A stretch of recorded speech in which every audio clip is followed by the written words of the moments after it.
Last year we had an opportunity to meet here in Toronto where I talked about how Toronto is succeeding as a global city. At that time, we would not have imagined that 4 months later we would be shut down. I want to share a couple of things that I remember from that talk and what I've learned since I've been working during COVID. If you recall, we made the argument that Toronto, indeed Canada, was always global.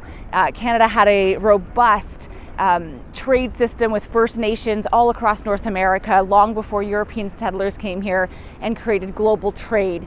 And long before Confederation, we had global banking systems and even the Toronto Stock Exchange. So Toronto has always been a global city. What we saw during COVID was this remarkable two things I've learned. First of all, the return and importance of the local. As much as Toronto was a global city, I had the opportunity to work with business improvement areas and downtown associations across the province, in fact, on how to bring back an appreciation to drive economic development locally.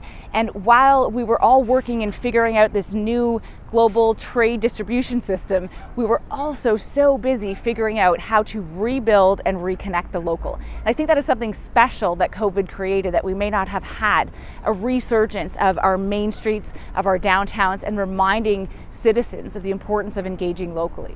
The second thing that has really struck me working during COVID is that markets are not bears or bulls, markets are conversations. And conversations continued regardless of what was happening around us. We were connecting across time zones, across neighborhoods. We were connecting face to face with people on the streets who we may not have ever met. We've passed a million times. We finally started to talk to our neighbors because it's what we could do 6 feet apart. But we struck up global conversations.